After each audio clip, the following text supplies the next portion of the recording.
Alex groggily opened his eyes, his head pounding slightly from the deep sleep he'd been in. He glanced at the clock on his nightstand and frowned. It was late. Too late. He swung his legs over the side of the bed, ready to shuffle his way toward the kitchen, when he noticed something strange. The bedroom door was locked. "Zyra?" he called out, his voice still hoarse. No answer. He got up and tried the doorknob, twisting it to no avail. "Zyra!" he called again, louder this time. There was a sudden rustle on the other side of the door, followed by a frantic voice. "Alex, you can't come out. It's not safe right now." Alex raised an eyebrow. "Not safe? Did you booby-trap the living room again? I told you, I'm not falling for the alien welcome mat prank twice." "No, no! It's serious this time." Zyra's voice trembled slightly. "You have to stay in there. All night. Please don't make this difficult." Alex leaned against the door and smirked. "Okay, well, that definitely doesn't sound suspicious at all. Care to elaborate?" Zyra hesitated before responding. "I don't have time to explain everything, but there are visitors. And they're not the friendly kind." Alex's smirk faded. "Visitors?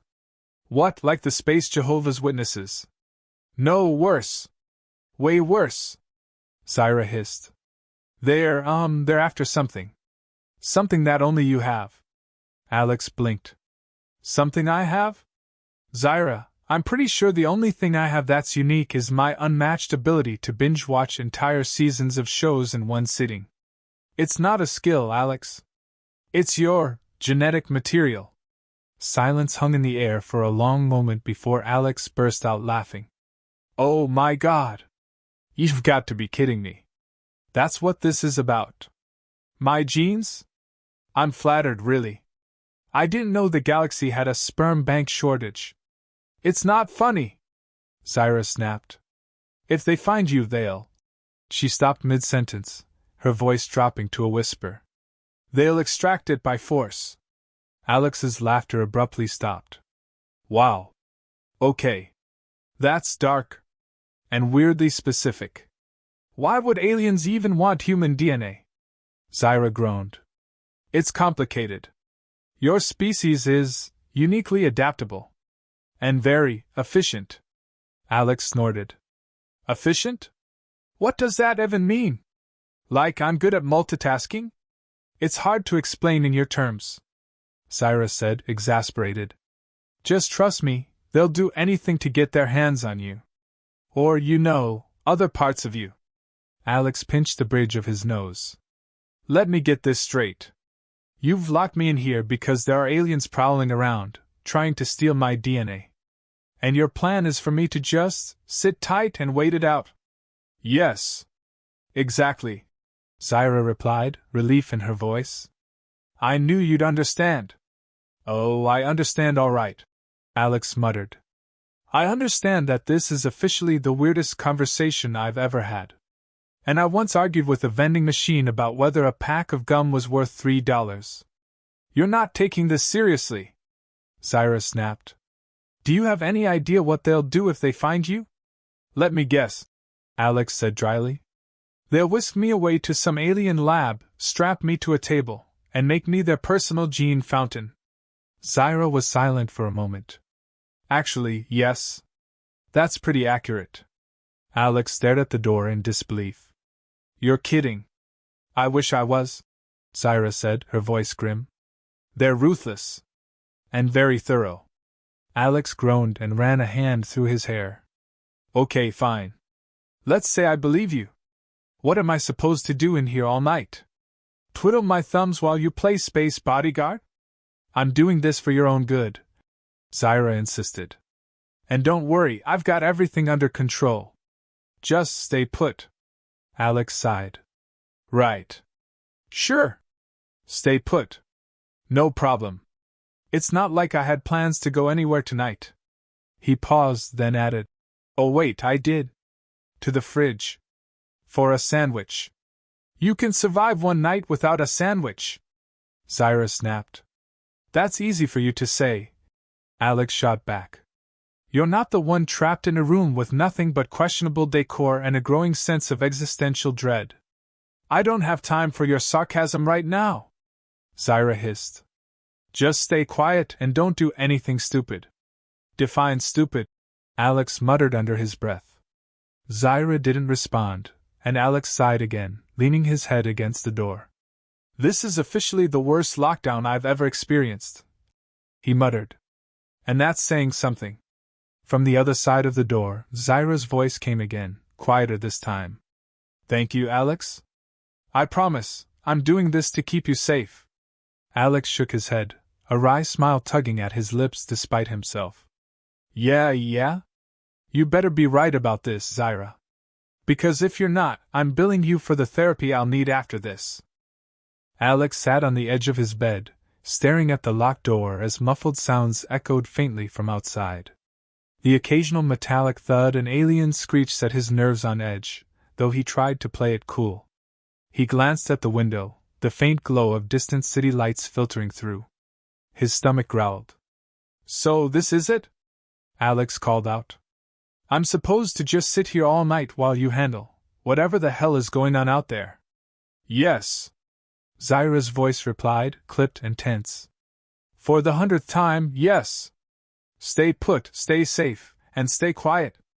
Alex rolled his eyes. Right, because sitting quietly in a locked room while my alien roommate plays Space Rambo is exactly how I wanted to spend my Friday night. There was no immediate response, just a frustrated sigh from the other side of the door. Alex stood, walking toward the window. He leaned against the frame, considering his options. That's when an idea struck. Fine, Alex said, loud enough for Zyra to hear. If you're not going to let me out, I'll just climb out the window and... Don't even think about it, Zyra shouted, her voice cutting through the faint hum of alien activity outside. Alex grinned. What's the worst that could happen? I get abducted by your creepy alien cousins? Honestly, they sound more hospitable than you right now. There was a shuffling sound, and then Zyra's voice came again, low and hurried. If you step out there, they'll find you in seconds. And trust me, you don't want that.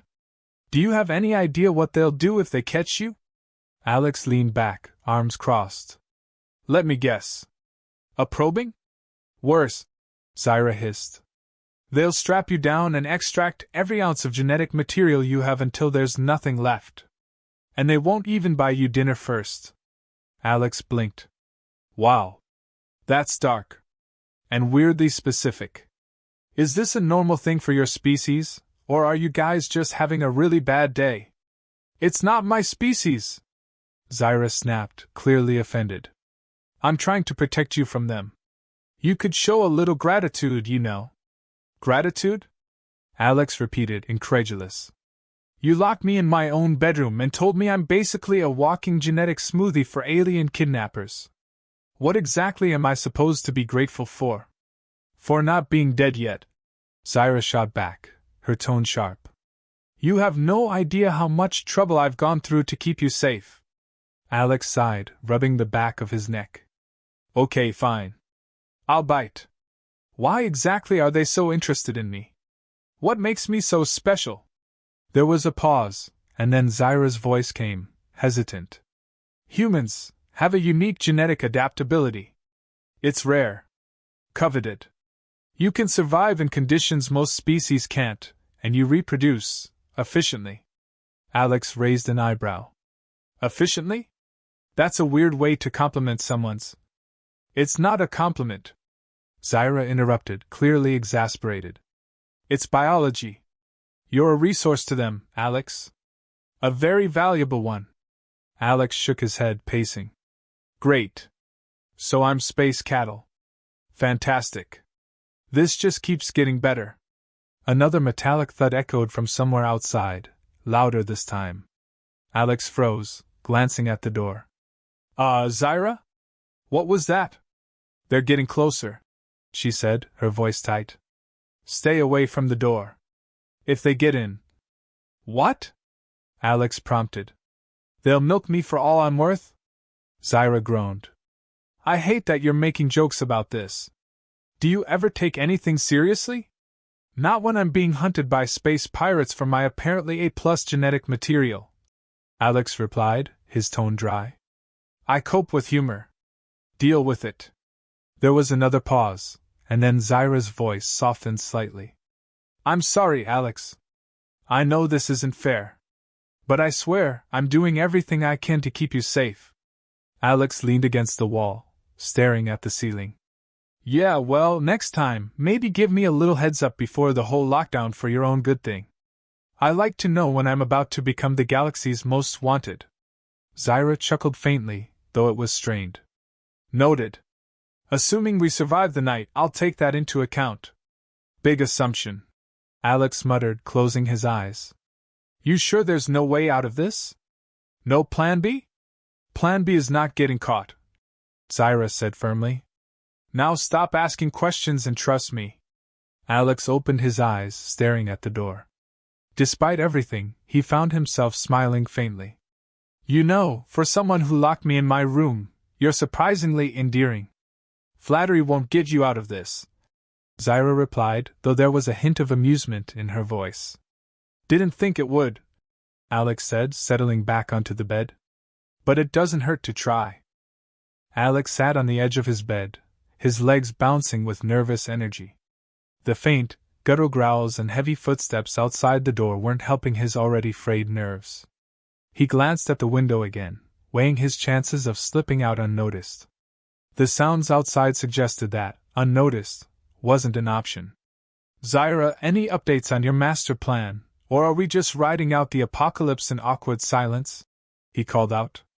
I told you I'm working on it, Zyra replied, her voice muffled but insistent.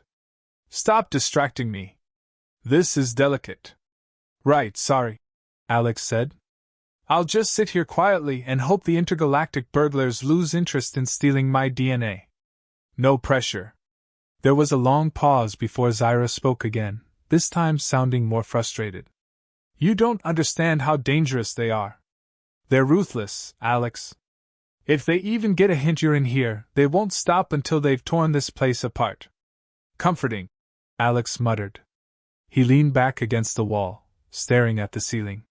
So what, we just sit here and wait? Hope they get bored? Pretty much, Zyra admitted. But we have an advantage. They're looking for a fight, not a hide-and-seek match. If we stay quiet, they might move on.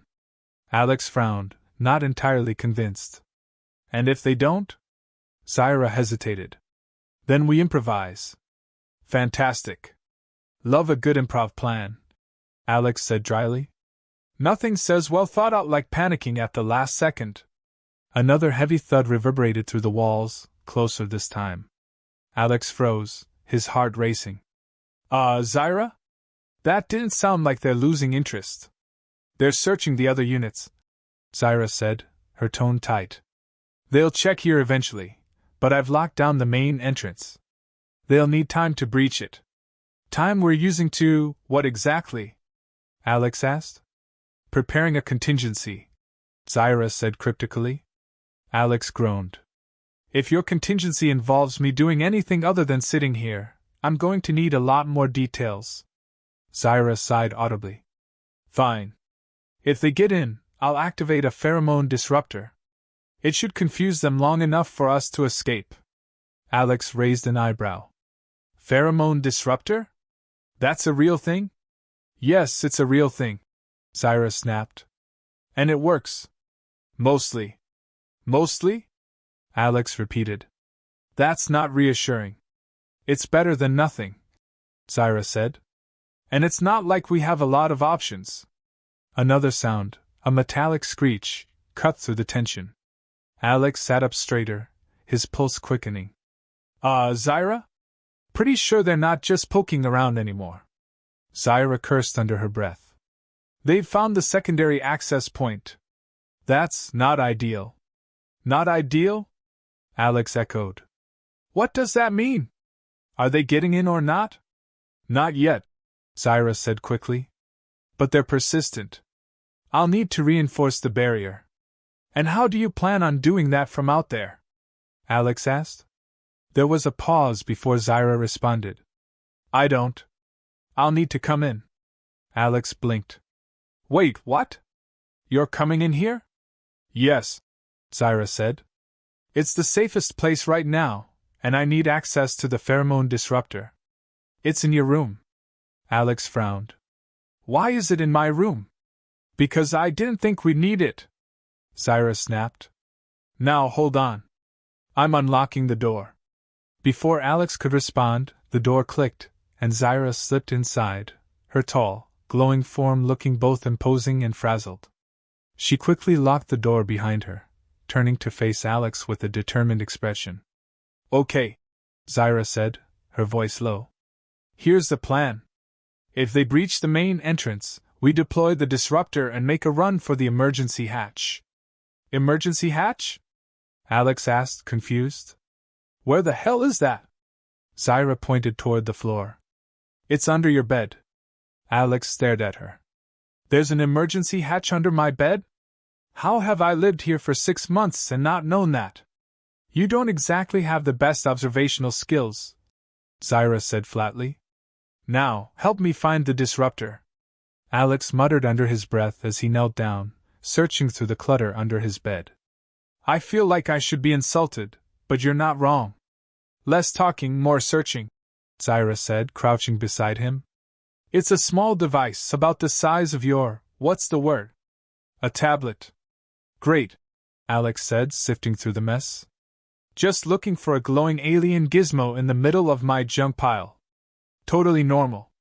Zaira glanced at him, her glowing eyes narrowing. You could try being a little less sarcastic. Yeah, well, sarcasm's my coping mechanism, Alex replied. Deal with it. Before Zaira could respond, there was another loud bang, this time right outside the bedroom door. Both of them froze, their eyes darting toward the sound. They're here, Zaira whispered. Alex's throat went dry. Please tell me you have a plan C. Zaira didn't answer. Instead, she reached under the bed, pulling out the disruptor. She held it up triumphantly. Found it. Great, Alex said, his voice tight. Now what? Now we wait, Zaira said, gripping the device tightly. And hope this works. Alex sighed, sitting back against the wall. You're really great at giving pep talks, you know that? Zaira smirked faintly. Stay quiet. And trust me. Alex nodded reluctantly, his heart pounding as the sounds outside grew louder. Trusting Zaira might be his only option, but it didn't make him feel any less terrified. The pounding on the door grew louder, each thud making Alex flinch.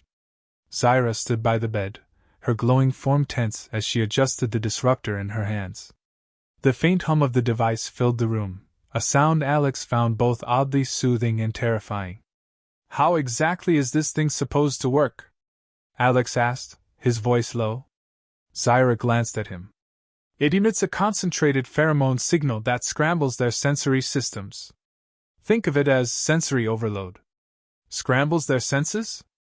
Alex repeated. You're telling me this is the alien equivalent of spraying deodorant at a bear? Zaira frowned. That's an oversimplification, but yes, if it helps you understand. Fantastic, Alex muttered. I'm putting my life in the hands of Alien Axe body spray. Before Zaira could respond, the door rattled violently, the hinges creaking under the strain.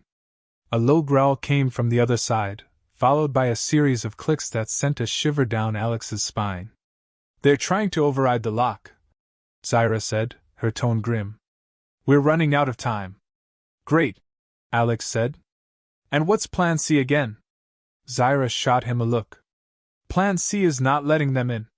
Focus. Alex threw up his hands. Oh, sure. Let me just turn off my panic button and focus on how I'm about to be alien sushi. Zaira ignored him, stepping closer to the door and adjusting the disruptor. The hum grew louder, the device glowing faintly. When I activate this, it'll give us a few seconds. We'll need to move fast. Move fast?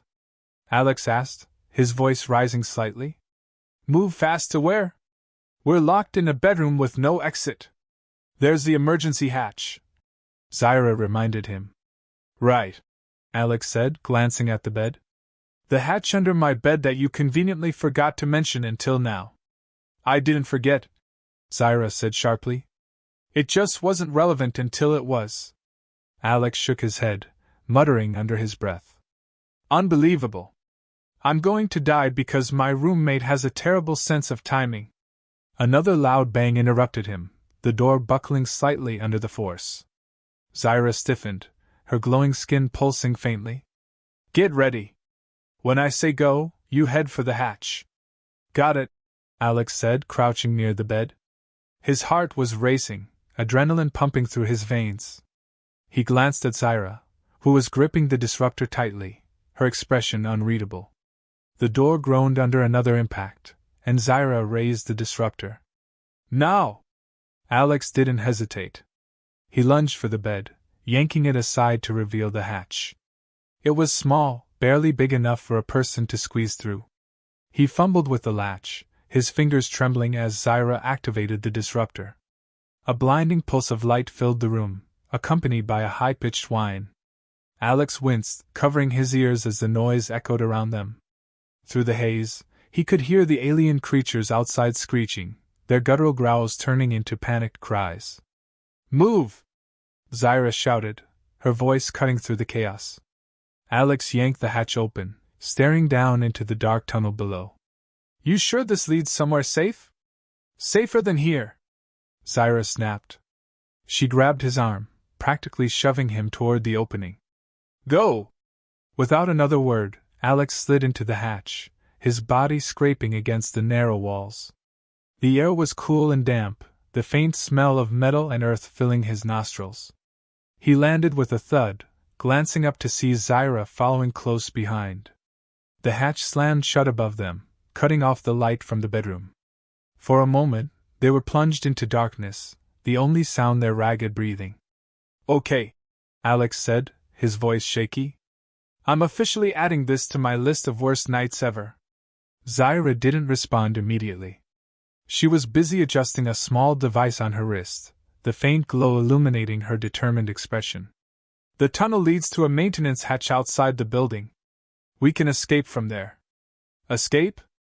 Alex repeated. To where? We don't exactly have a getaway car waiting for us.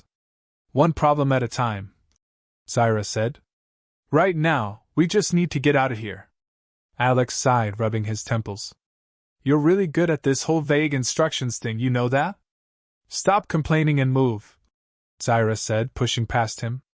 The tunnel was narrow, forcing them to crawl in single file. Alex grumbled under his breath but followed her lead. The faint sounds of the alien invaders echoed through the tunnel, growing fainter with each passing moment.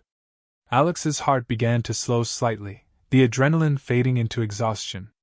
So, Alex said after a few minutes of silence, this is what you meant by roommate bonding, huh? Zaira glanced back at him, her glowing eyes narrowing. You're unbelievable. Hey, I'm just saying, Alex said, smirking despite himself. If we survive this, you owe me an explanation. And maybe a beer. If we survive this, Zaira said, you owe me a new disruptor. Alex chuckled softly, shaking his head. Fair enough. They reached the end of the tunnel, a faint light visible through the cracks in the maintenance hatch. Zaira motioned for Alex to stay back as she carefully pushed the hatch open, peering outside. All clear, she said, stepping out into the cool night air. Alex followed, glancing around at their surroundings. They were in a narrow alley, the sounds of the city distant but reassuringly normal. Well, Alex said, brushing himself off. That was a nightmare. It's not over yet, Zaira said, her tone serious. They'll keep searching. We need to stay off their radar. Alex frowned. Great. So I'm on the run now? This just keeps getting better. Zaira sighed, placing a hand on his shoulder. I'll explain everything. But for now, let's just focus on staying alive. Deal, Alex said, though he couldn't resist adding. But you're still paying for the therapy this is going to cost me. Zaira smirked faintly, shaking her head. Come on. Let's move.